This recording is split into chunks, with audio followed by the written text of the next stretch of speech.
sair de Pernambuco, vem aqui para Teia, em Natal, que é essa diversidade de conhecimento, de cultura, de religião, que fica se debatendo para tentar levar para Pernambuco esse conhecimento que eu não tenho, entendeu?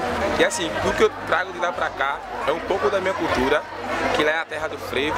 Espero passar um pouco desse frevo que vem no meu sangue para cá, o pessoal de Natal, que todos possam, como eu posso dizer, gostar do que é Olinda, do que é Pernambuco. Eu acho que a gente sempre traz um pouco de cada nossa experiência, das nossas vivências locais, e eu acho que o que é importante levar é a continuidade dessas discussões, desses encontros, desses contatos, das criação de rede mesmo. Acho que é isso. Aqui o que eu quero levar é a força dessa galera para conseguir fazer o que eles fazem, conseguir resistir, conseguir, enfim, passar esse legado para as crianças e tal.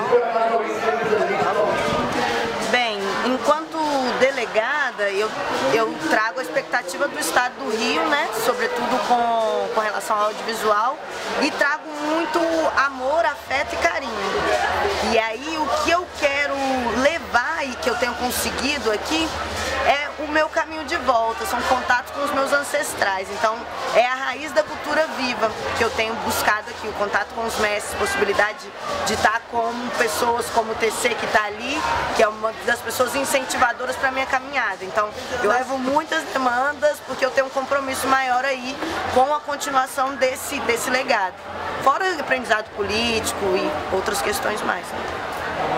Então, a gente lá em Tomar do Jeru, sob o ponto de cultura, mobilização cultural, a gente trabalha com teatro, percussão e dança, e além dos vários segmentos que outros grupos e outros pontos de diversos estados do Brasil também trabalham, mas há uma particularidade de cada ponto tem a sua metodologia, tem a sua forma de trabalhar, e nas discussões, né, vários pontos, eu sou do GT de teatro, e a gente discutiu sobre como trabalhar isso, como lidar isso com a comunidade.